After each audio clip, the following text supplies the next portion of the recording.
All right, so my case presentation, I have a 36-year-old male who was involved in an MVC. Multiple impacts had to be extracted by EMS.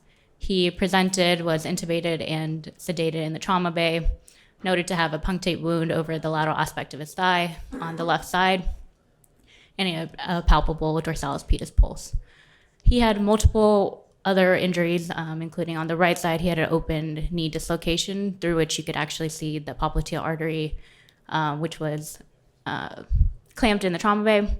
Then he was taken to CT scan, where he was found to have a right distal femur fracture, a right tibial plateau fracture, right pilon fracture.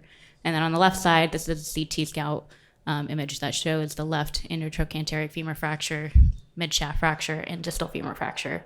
He also had a left tibial plateau fracture. So he was taken urgently to the OR for his popliteal injury. So we were called intraoperatively. Vascular did a repair for the right side, and then we addressed his orthopedic injuries. He was placed in bilateral knee spanning X-fix.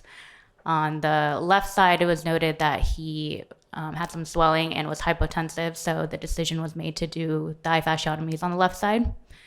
So these are post-operative x-rays showing the external fixation.